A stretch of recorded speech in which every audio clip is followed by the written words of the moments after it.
안녕하세요. 날마다 기막힌 정오의 박정윤 목사입니다. 마음 청진기라는 책을 읽었는데요. 그는 정신과 의사로서 많은 환자들을 상대하면서 이런 질문을 받는다고 합니다.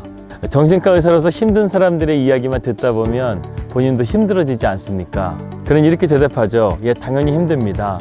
하지만 환자가 치유되고 회복되어져서 삶의 자리로 돌아가는 것을 보게 되면 보람도 느끼고 기쁨도 느끼게 됩니다.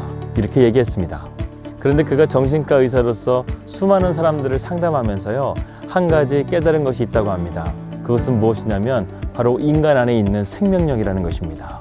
그러면서 저자는 이렇게 말했습니다. 무서운 화마가 휩쓸어 재만 남은 사냐에도 다시 수목이 자라고, 방사능 유출로 오염된 도시에서도 다시 꽃이 피어나며, 기름으로 뒤덮였던 바다도 스스로 정화되는 것처럼 우리에게도 자연 치유와 자기 정화의 원천적인 생명력이 있습니다. 저는 이 말을 100% 공감합니다. 지금 전 세계의 코로나 바이러스로 인해서 많은 사람들이 불안과 두려움에 사로잡혀 있지만 이 또한 지나갈 것입니다. 그리고 하나님께서 우리 안에 심어 놓으신 그 생명력을 통해서 우리는 다시금 회복하게 되고 치유되게 될 것입니다. 오늘 아침에 이사야 43장 19절의 말씀을 묵상하게 되었는데요. 보라, 내가 새 일을 행하리니 이제 나타낼 것이라. 너희가 그것을 알지 못하겠느냐? 반드시 내가 광야의 길을 사막의 강을 낼 것이라. 우리 안에 생명력을 심어주시고 그리고 새 일을 행하실 하나님이 우리와 함께 하십니다. 오늘도 그 하나님과 함께 동행하는 우리 날마다 기막힌 정오 식구들 되시기를 주님의 이름으로 기도합니다. 2020년 3월 18일 날마다 기막힌 정오 시작합니다.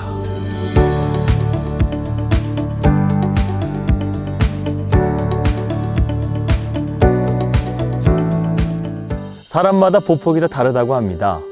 아이의 보폭이 어른의 보폭을 따라갈 수 없고요. 또 신장의 차이로 인해서 또 우리가 그러한 보폭들이 차이가 나는 것을 볼 수가 있습니다. 육상에서는 단거리 달리기 선수와 또 장거리 달리기 선수의 뛰는 방식이 다르다고 하죠. 단거리 선수는요, 순발력으로 뛰어야 합니다. 짧은 시간 안에 경쟁자들을 이기기 위해서는요, 그만큼 순발력이 중요한 것이죠. 그리고 장거리 선수는요, 지구력으로 뛰어야 합니다. 장거리 선수는 빨리 달리는 것이 목표가 아니라요, 자기의 페이스를 유지해서 끝까지 완주하는 것이 중요하기 때문에 그렇습니다. 오늘날은 그야말로 속도전의 시대입니다. 그래서 남들보다 빨리 가려고 하는 욕심 때문에 때로는 사고가 나기도 하고 낭패를 볼 때도 있다는 것이죠. 특별히 대부분의 부모님들은 자식에게 조바심을 가지고 있는 것 같습니다. 그래서 남들보다 뒤처지게 되면요, 불안해하고 초조해야 합니다. 저희 가정에 얼마 전에 아들들과 함께 아기 엄마가 이사를 오게 되었는데요, 자녀들에게 영어를 가르치기 위해서요, 이곳 뉴질랜드에 한 1년 정도 유학을 온 곳이라고 들었습니다. 그래서 저는요, 한국의 엄마들 정말 대단하다 하는 생각이 들었습니다. 그런데 더 놀라운 사실은요, 그러한 부모님들이 이곳 뉴질랜드에 상당히 많다는 사실이에요. 하나님을 내 인생의 주인으로 모시지 않는 삶은요, 늘 이러한 경쟁사회 가운데서요, 불안해하고 초조해할 수밖에 없습니다. 어떻게 보면 우리의 인생은요, 무엇을 이루지 못해서 불행한 것이 아니라 무엇을 이루어야 하는지를 모르기 때문에 불행한 것이 아닐까 생각이 듭니다. 성경의 관점은요, 우리가 세상을 바라보는 관점과 달라요. 무엇이 다른가 하냐면, 세상은 성공을 중요시하게 생각하지만 하나님은 우리의 인생의 과정을 중요하게 생각하신다는 것입니다. 성경에 나오는 인물들을 한번 보십시오. 하나님께서 그들을 부르실 때 그들은 완전한 인간이 아니었어요. 불안정한 사람들이었습니다. 그런데 하나님께서는요, 그 연약한 그들을 기다려주시고 그들을 연단하시면서요, 그들의 보폭을 점점 넓혀 주셨던 것입니다. 사랑하는 여러분, 우리 인생 가운데는요, 속도 조절 장치가 필요합니다. 우리의 인생을 온전히 주님께 맡기게 되면요, 하나님께서는요, 우리의 인생의 속도를 조절하십니다. 때로는 우리의 인생을요, 우리가 상상할 수 없는 속도로 몰아칠 때가 있으셔요. 그리고 또 어떨 때는 정말 우리가 답답하고 정말 광야에 있는 것처럼 천천히 시간을 흐르게 하실 때가 있습니다. 마치 시간이 멈춘 것 같아요. 정말 내가 아무것도 할 수 없는 무능한 사람처럼 내가 느껴질 때가 있습니다. 지금 코로나 바이러스로 인해서 전 세계의 정치와 경제와 사회가 올스톱이 되었습니다. 대부분의 나라들이 국가 비상사태를 선포하고요, 이 코로나 바이러스와의 전쟁을 치르고 있는데, 중요한 것은 이 적이 보이지 않는 적이라는 것입니다. 우리가 보이지 않는 적과 어떻게 싸우겠어요? 이곳 뉴질랜드도 12번째 확진자가 나왔다고 합니다. 그런데 그 12번째 확진자가 고등학생이에요. 잠복기간을 거쳐서 확진이 판명되었다고 합니다. 그렇다고 한다면 그 고등학생이 잠복기간 동안 학교를 다녔을 터인데 그 수많은 학생들과 접촉하지 않았겠습니까? 그래서 그 학교는 지금 휴교령을 내리고 역학조사가 지금 들어간 상황 가운데 있다고 합니다. 이처럼 보이지 않는 저 코로나 바이러스는요, 우리의 삶을 마비시키고 우리의 마음을 불안하게 하고 두렵게 만들고 있습니다. 어떤 과학자는 이 코로나 바이러스가 올 연말까지 갈 것이라는 암울한 소식이 들리기도 합니다. 교회도 예배를 영상으로 드리면서요, 어려운 상황을 이겨내고 있습니다. 오늘 우리가 함께 보게 된 말씀은 바로 말라기서 말씀입니다. 말라기서는 구약의 마지막 책이죠. 이 말라기서가 구약의 마지막 책이 된 이유는요, 이 말라기서 이후에 하나님께서는 400년이라는 시간 동안에요, 그 어떤 선지자도 보내지 않으시고 하나님의 음성도 들려주지 않으셨습니다. 그래서 어떤 신학자는 이 시기를 신구약 중간기, 침묵의 세기 이렇게 말하기도 합니다. 그런데 하나님께서 정말 그들에게 말씀하지 않으셨을까요? 아니요, 하나님의 말씀인 성경 말씀을 그들에게 주었습니다. 하나님은 400년이라는 그 침묵의 시간 동안에 이스라엘 백성들이 어떻게 살기를 원하셨는가 하면 그들이 하나님의 기록된 말씀을 붙들고 살기를 원하셨던 것이었어요. 우리가 잘 알다시피 구약 성경 말씀은요, 하나님께서 3000년이라는 시간 동안에 이스라엘 백성들과 함께 하시며 써내려 가신 하나님의 위대한 말씀입니다. 그래서 오늘 말라기서 4장 4절 말씀 보게 되면요, 하나님은 이렇게 말씀하십니다. 너희는 내가 호렙에서 온 이스라엘을 위하여 내 종 모세에게 명령한 법 곧 율례와 법도를 기억하라. 하나님께서는 3000년 동안 써내려 가신 그 하나님의 말씀을요, 기억하고 다가올 메시아를 기다리라고 말씀하신 것입니다. 우리는 이 혼돈과 어둠의 이 시대 가운데서요, 빛이신 하나님의 말씀만을 붙들어야 될 줄 믿습니다. 두 번째로 하나님께서 이 침묵의 암흑기 가운데서 너희들이 해야 될 것, 두 번째 강령은요, 너희가 회개하라는 것이에요. 말라기 4장 5절 말씀은 이렇게 나와 있습니다. 여호와의 크고 두려운 날이 이르기 전에 내가 선지자 엘리야를 너희에게 보내리니. 여기서 엘리야는 많은 신학자들이 말합니다. 이 사람은 바로 신약의 침례 요한이다. 침례 요한은 신구약 중간기에 그 암흑을 깨고 등장한 인물입니다. 그는 마태복음 3장 2절에서 이렇게 선포하죠. 회개하라, 천국이 가까웠느니라. 놀랍게도 광야에서 외치는 그 침례 요한의 소리를 듣고요, 수많은 이스라엘 백성들이 요단강으로 와서 회개하고 침례를 받았습니다. 여러분, 회개는 무엇일까요? 회개는 돌이키는 것입니다.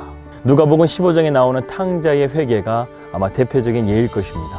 그가 아버지를 버리고 먼 나라로 갔었을 때 그의 마음도 아버지와 멀어져 있었습니다. 그런데 그가 그 모든 재산을 탕진하고 애통한 가운데 있었을 때 그는 자기의 죄를 뉘우치고 내가 이제는 아버지께 돌아가야 되겠다, 이렇게 결심하게 되죠. 말라기 시대 하나님께서 400년이라는 시간 동안에 그들이 하나님의 말씀을 기억하고 묵상하면서 하나님은 그들에게 회개의 자리로 나오기를 원하셨던 것이었습니다. 지금 우리가 살고 있는 이 시대에도 정말 필요한 말씀이 아닐까 생각이 듭니다. 여러분은 지금 하나님과 가까이 있습니까? 하나님과 멀리 있습니까? 지금 세상에 일어나는 현상들을 보면서요, 많은 사람들이 세상에 종말이 오는 것은 아닌가 말합니다. 종말이 무슨 뜻입니까? 우리 주님이 이 세상에 오셔서요, 세상을 심판하시고 당신의 사랑하는 자녀들을 부르시는 그때가 바로 종말 아니겠습니까? 종말의 시대를 살고 있는 우리는요, 회개의 자리로 나아가면서요, 우리의 마음을 씻고 다가올 새날을 기다려야 될 줄 믿습니다. 하지만 우리가 회개하지 않고 돌이키지 않게 되면요, 멸망이 찾아옵니다. 하나님은 우리 인간을 심판하시고 저주하시는 것을 기뻐하시는 분이 절대 아니십니다. 우리로 하여금 회개의 자리로 나아가라고 하시는 것도요, 그러한 심판을 우리가 받지 않기를 원하시기 때문에 그렇습니다. 그래서 예레미야 애가 3장 33절의 말씀에는 이렇게 말씀하시죠. 주께서 인생을 고생하게 하시며 근심하게 하심은 본심이 아니시로다. 그렇다고 한다면 하나님의 본심은 무엇일까요? 하나님의 본심은요, 우리가 회개하고 하나님의 축복을 누리는 삶을 살기를 원하십니다. 그래서 앞서 하나님께서는요, 말라기 선지자를 통해서 우리가 하나님의 축복을 받는 비결도 말씀해 주셨죠. 그것을 두 가지로 말씀드리면, 하나님 앞에 우리가 온전한 예배를 드려야 되고, 하나님 앞에 우리가 온전한 헌신을 드려야 되는 것입니다. 성경을 보게 되면요, 이 세겜이라는 땅에 두 개의 유명한 산이 있습니다. 바로 그리심산과 에발산입니다. 모세는 신명기 11장 29절에서 이렇게 말씀하죠. 내 하나님 여호와께서 내가 가서 차지할 땅으로 너를 인도하여 들이실 때에 너는 그리심산에서 축복하고 에발산에서 저주를 선포하라. 이 말씀 이후 그리심산은 축복의 산이 되었고요, 에발산은 저주의 산이 되었습니다. 성지순례를 가보면요, 이 그리심산에는 무성한 숲이 우거져 있는데 에발산은 마치 민둥산처럼 벌거벗은 산이 되어져 있다고 합니다. 그 차이를 만든 원인은 단 한 가지였습니다. 에발산에서는 그들이 예배하지 않았어요. 오로지 축복의 산에서만 그들이 예배했기 때문에 하나님께서는 그 산을 축복의 산으로 만들어 주신 것입니다. 지금 코로나 바이러스로 인해서 우리는 불안해하고 두려워하고 심지어는 예배도 마음껏 드릴 수 없는 그런 제한적인 삶을 살아가고 있습니다. 불편하죠. 답답하죠. 힘들죠. 하지만 그럼에도 불구하고요, 우리는 하나님의 말씀을 붙들고 회개의 자리로 나아가고 그리고 하나님 앞에 온전한 예배를 드려야 될 줄 믿습니다. 하나님께서는 두세 사람이 내 이름으로 모인 그곳에 내가 너희와 함께 하겠다고 말씀하셨고, 인류 최초의 교회는요 바로 가정입니다. 지금 하나님께서 여러분들의 가정을 돌아보게 하시는 거예요. 여러분의 가정에서부터 예배가 온전하게 회복되어진다고 한다면 여러분의 가정에 하나님의 축복이 임할 것입니다. 그리고 우리의 가정들이 회복되어지게 되면요, 하나님께서 역대하 7장 14절의 말씀처럼 우리의 땅을 고치고 새롭게 하실 것을 믿습니다. 사랑하는 나기정 식구 여러분, 말라기 시대처럼 우리는 지금 어둠의 시기를 지나가고 있습니다. 그러나 그 어둠의 시기를 시작할 때쯤 하나님께서는 그 시기를 어떻게 지내야 되는지에 대해서 우리에게 말씀했습니다. 하나님의 말씀을 붙드십시오. 회개를 통해서 여러분의 영혼을 깨끗하게 하십시오. 그리고 하나님 앞에 온전한 예배와 헌신을 통해서 하나님의 축복과 평안이 우리에게 다시 돌아올 수 있기를 주님의 이름으로 기도합니다. 하나님 아버지, 우리는 참 하나님과 멀리 서 있었던 것 같습니다. 이제 우리가 다시금 하나님의 말씀을 붙들고 회개하고 온전한 헌신과 예배를 통하여 하나님 앞에 나아가기를 원합니다. 우리의 마음을 받아주시고 온전히 주님과의 그 친밀한 교제가 다시금 우리 안에 회복되게 하시고 우리의 삶에 하나님의 축복이 임하고 하나님의 평안이 임할 수 있도록 인도하여 주십시오. 예수님의 이름으로 기도했습니다. 아멘. 오늘의 기도 제목입니다. 이곳 뉴질랜드 땅 가운데 성령의 새바람이 불 수 있도록 기도해 주시고, 저희 가정이 또한 이곳 뉴질랜드에서 귀한 사역들 잘 감당하면서 잘 안착할 수 있도록 기도해 주시기 바라겠습니다. 세 번째로는 코로나 바이러스, 정말 전 세계가 진통으로 앓고 있습니다. 하루빨리 이것이 종식되어질 수 있도록 계속해서 우리 함께 기도했으면 좋겠습니다. 저희도 우리 날마다 기막힌 정호 식구들을 위해서 늘 기도하고 있습니다.